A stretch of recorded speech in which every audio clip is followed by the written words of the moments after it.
মাননীয় প্রধান উপদেষ্টার কাছে আমি গতকাল আগে যেরকম খোলা চিঠি ছিল না, খোলা চিঠি, আমি কালকে একটা খোলা ভিডিও দিচ্ছি। আপনারা কেউ কেউ করছেন না? আমি সেখানে বলেছি, মাননীয় প্রধান উপদেষ্টা, আপনার এই শাসনামলে আপনার উল্লেখযোগ্য এমন কোন কাজ আপনি করেননি যে কারণে মানুষ আপনাকে স্মরণ করবে। হাসিনা 14 বছর ছিল, বিএনপি বোধহয় 19 বছর ছিল, আপনি 13 মাস ছিলেন। এরকম একটা শাসন ক্ষমতা আপনি আছেন। সংস্কারটা যদি আপনি ঠিক মতো করে দিতে পারেন, তাহলেই আপনি নোবেল লরিয়েট হিসেবে একজন ব্যতিক্রমধর্মী শাসক হিসেবে বাংলাদেশের শাসকের ইতিহাসে আপনার নাম লেখা।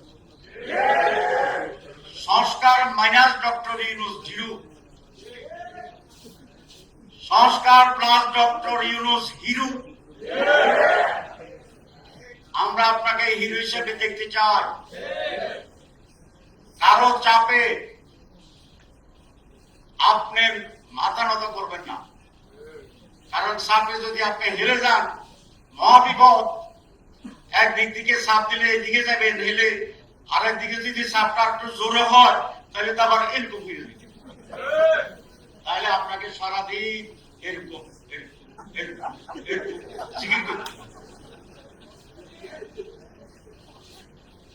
আমরা জানি আপনি নোবেল লরিয়েট, সারা দুনিয়ায় আপনার মর্যাদা দেখে আসছি।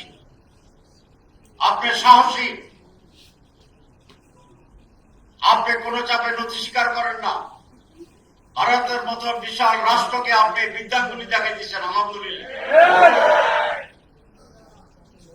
এখানেও আপনি যে মহান কাজটি আপনি উদ্যোগ নিয়েছেন, আপনার কমিটমেন্ট ছিল 3টি: সংস্কার, বিচার, নির্বাচন।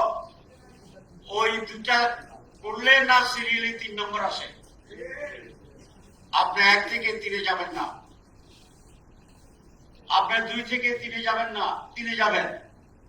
আপনি 1 থেকে 2-এ আসেন, 2 থেকে 3-এ আসেন। আমরা সকলেই আপনাকে মাথায় নিয়ে ফেব্রুয়ারির মাসে 1-2 শেষ করে 3 নম্বরের একটি উৎসব করে নির্বাচনে আপনার স্বপ্নের সেই বাস্তবায়নে সহযোগিতা।